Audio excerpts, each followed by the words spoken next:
What's good, YouTube? Today we've got a melee tier list for Season 2 of Dragonflight in Mythic Plus. The meta is finally starting to settle, it seems, so let's go over the best melee specs for this season. The first spec that we're going to go over is the Frost Death Knight. Frost DK is actually really underrated in the damage department. It has some amazing output. The AoE and cleave damage that this spec brings is very slept on, and this is mainly because they are finally able to play the two-hand obliteration build without having to talent into the breath build, meaning that they have much more reliable and consistent damage for every single pack with those obliterates cleaving, and also that Remorseless Winter for that constant AoE ticking damage. Frost DK is actually a really tanky spec as well as a Death Knight is in general. They have Death Strike if they're ever in need of a quick heal. They have AMS obviously for any incoming magic damage. They've got their Icebound Fortitude as their main DR, and also they can talent into anti-magic zone. Unfortunately for the Frost DK, they don't really bring that much utility. They have their Death Grip, which is a very unique piece of utility, but is very niche. They don't bring anything to deal with the new affixes like Afflicted and Incorporeal to stop these mobs from actually getting their casts off. So that's definitely going to knock them down a peg or two for this tier. Same goes for the Unholy DK. But outside of that, they do bring a Battle Res, which is always a nice addition to your comp. So for this reason, because Frost is putting out some considerable damage at the moment, I am going to put it in the B tier for now. Trust me, it is putting out some considerable numbers. Moving on to its counterpart then, the Unholy DK. Unholy DK on paper looks like a very good spec. However, it just does have too much of a niche damage profile, unfortunately.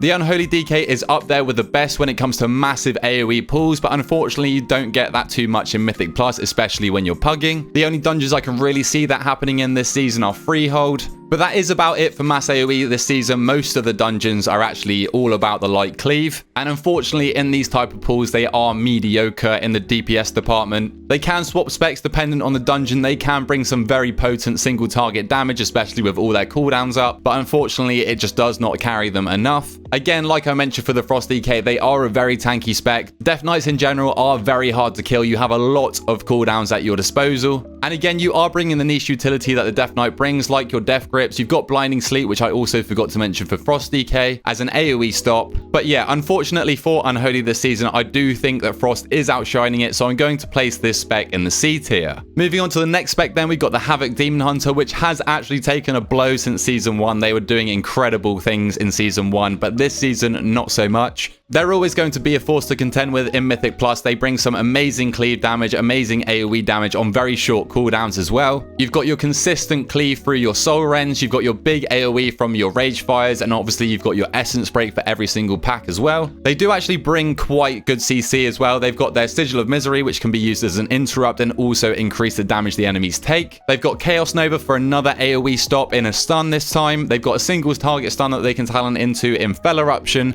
and also they have Imprison, which is one of the only CCs in the game along with Sap that you can CC the mob and then skip them without actually getting in combat with them. To add to their utility, they've obviously got the infamous Chaos Brand, which is quite a bit more valuable this season because it is leaning towards a more caster based comp. And they are naturally a very tanky spec as well. They got a lot of passive damage reduction. They've got Blur on a short cooldown, Darkness if they talent into it, Netherwalk again if they talent into it, and they've got a lot of self-sustain through their Leech while they're in their meta form. I do think they'd absolutely have to butcher this spec for it to fall out of the top two tiers, so for that reason, I'm going to put it in the A tier for now. It's leaning towards the lesser end of the A tier, but nevertheless, it is still an A tier spec in my opinion. So that is that. Next, we're going to move on to the Feral Druid. Feral Druid is a bit of a tricky one for me to place. It still has that insane AoE damage that they're carrying over from Season 1. And this also funnels into their single target through their Apex procs, and then that also cleaves again. So there is a really nice damage profile loop that they have there. They're also not cooldown reliant at all. They can go into any AoE pack, cooldowns or not, and blast damage. But unfortunately, they do still struggle with their single target DPS. Again, they're quite a tanky spec. They've got a short cooldown defensive in Bark Skin. They've got survival instincts for any more incoming scary damage, and also can drop into bear form if needed.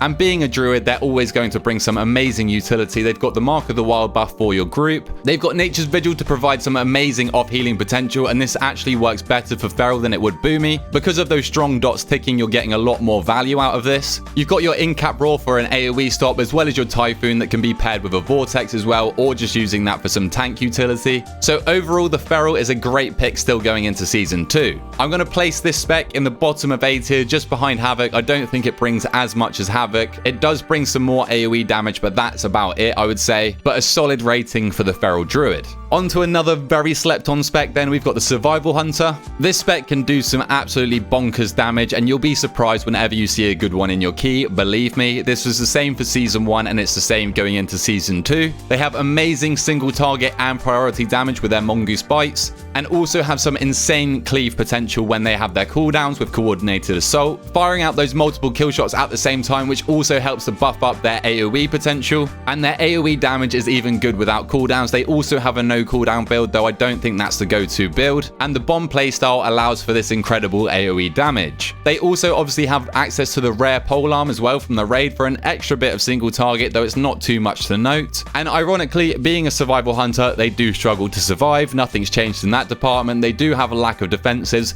They've got strong defensives, but they are on a very long cooldown when you compare it with other specs, and they do bring some unique utility in the form of Binding Shot. They also have their traps, which is very good for incorporeal weeks, and they've got a single target stun through Intimidation. I almost forgot to mention they are also one of the few specs in the game that brings Lust to your group, and they actually benefit from using the Lust pet unlike other hunter specs because they get a lot of leech value from it, so there's a lot of passive self-healing to go there as well. So I'm going to whack the Survival Hunter in the top of the B tier for now. It is heavily underrated, and it is easily the best hunter spec in Mythic Plus at the moment, although BM is creeping back up, but we'll stick to the melee specs. So top of B for Survival. Moving on to another wild card then, we have the Windwalker Monk. They do have some respectable AoE damage, but it cannot carry the lacking single target, unfortunately. They don't have the best tier set, and they're also a class that's renowned for not scaling very well with secondary stats, so this might be the cause. That being said though, they do bring some amazing utility to Mythic Plus. They've got an AoE stop and leg sweep that's also on a short cooldown. They have Ring of Peace to help out the tank if you need Zakai, or for instance you could use it on the frogs in Halls of Infusion. Some very unique and strong utility that they do bring. They are also pretty much a walking tank. They have access to 4 very strong defensives, so it's pretty hard to die on this spec as long as you're playing properly. And they also bring Mystic Touch for your group, which is a very nice buff for a melee comp. However, we're not going to see too much of that this season, I don't think. The main spec that would sort of benefit from this, I can imagine, is probably the Fury Warrior, so you're not going to get massive amounts of value out of this as we have in previous seasons. For this reason, I'm going to whack the Windwalker in the middle of B because they do have some amazing utility defensives, and they do have some decent AoE damage too. Moving on to apparently everybody's favorite spec at the moment is the Retribution Paladin. They have a 1 minute very bursty damage profile, which is probably the best damage profile you could ask for in Mythic Plus. They can walk into a pack, and by the second global they're hitting 500k DPS because they are simply that bursty. The single target damage is passable as well, and you can opt into talents like Divine Arbiter to beef that up. You bring some incredible utility as a paladin. You have your Retribution aura to give a damage buff to your party whenever people take a lot of damage. You have Blessing of Freedom, which is especially nice for those afflicted weeks. Blessing of Sacrifice and Blessing of Protection that can save people in certain situations. You've got Blinding Light as an AoE interrupt, and you've also got Hammer of Justice as a single target interrupt. And finally, you have some great off heals as well, which can keep your group alive. For instance, if your healer was to die during a boss fight, you can actually keep the group up. Along with the rework, they have become immensely tanky as well. You are really going to struggle to die on this spec. They have really strong passives like Sanctified Plates and also Fading Light. They do bring a battle res to your group as well, and the only downside I can think of is how strong Prop Palette is at the moment, so there is an overlap of utility there. And also going into 10.1.5, it's looking like Holy Paladin is going to be up there. So again, you're going to have the overlap of utility there. Regardless though, I'm still going to be placing this spec very highly. I am going to put it in S tier. I was debating maybe an A++, but I think it does deserve its spot in S tier. You can't really fault this spec in many ways, so it's at the top of the rankings for now. Moving on to a spec then that's probably not going to be at the top of the rankings, we have the Assassination Rogue. They have some mediocre AoE damage. It is passable and respectable, but it's nothing to write home about. And also, because of how the spec works, they do actually stop your group chain pulling because they need that re-stealth every pack so that they can maximize their damage. They do bring some decent single target. Assassination is always kind of known for this, but unfortunately, over overall, out of all the rogue specs, they are the worst in the damage department, but this is always kind of the case just due to how the spec actually works. Dot-based specs don't tend to do too well in Mythic Plus, and it's being proven again here. They are still a rogue, so they have some amazing CC that they can bring to the group and also utility in the form of Shroud. Specific to the Assassination Rogue though, they do have their Iron Wire and Indiscriminate Carnage combo, allowing you to silence up to 8 targets at the start of every pack or whenever you vanish for 6 seconds. And this can be very, very strong when coordinated with an Evoker and its oppressing roar, being able to lock down those casters for a very, very long time. So it's not all doom and gloom for the Assassination Rogue, and that is why I'm going to play this spec in the bottom of B tier. Being a rogue, it does carry its weight, otherwise it would probably be ranked a little bit lower. Moving on to the Outlaw Rogue then, this spec is always one of the top performers in Mythic Plus. It has one of the most desired profiles for Mythic Plus in terms of damage. Its single target damage directly translates to AoE, so you can pump all that priority damage into a prio target and then just passively cleave on the rest of the group. This season actually favors the Outlaw Rogue as well, in that it's not massive pools in every single dungeon, so the target cap of 8 targets doesn't actually affect this spec too much. Again, being a rogue, they bring some amazing utility to Mythic Plus in the form of stuns and stops. You've got your kidney shot, your cheap shot, your gouge, the blind, and then also you've got your shroud and your sap to skip mobs and path optimally throughout the dungeon. Outlaw Rogue is definitely a decent pick for this season, although I don't think it's the best rogue spec. I won't spoil any more, but we're going to whack Outlaw in the bottom of A for now. I think it is slightly outshined by its sub counterpart, so that's probably why it's a bit lower than expected, but it's still definitely a solid rating for the Outlaw Rogue. Moving on to the Subtlety Rogue then, I've kind of spoiled it already. It is going to be higher than the Outlaw Rogue. Its overall damage is incredible, and you can also target it into a priority target, and then you can also even choose to funnel your damage into one singular mob, but you do lose your AoE for this. In my opinion, Sub is one of the best limited melee picks for Season 2. You really cannot go wrong with this spec. It brings the damage, it's got some of the best stops in the game. You've got your cheap shot that you can spam on multiple mobs. Again, the copious amounts of utility that I mentioned for Assassination Rogue and the Outlaw Rogue Sub also brings. And obviously, if you ever do need to play Outlaw for whatever reason, you can always just change it up. But I really don't think this is going to be necessary, as I do think the Sub Rogue is a top S tier pick for this season. Moving on to another great pick for Season 2 is going to be the Enhancement Shaman. This spec is one of the best specs in this current season to actually bring Bloodlust to your group. They have great sustained AoE and also single target when you're playing the Elementalist build. They have insane funnel, probably some of the best funnel in the game, especially with this specific build. And there is also multiple builds that you can play. You could also play the Storm build.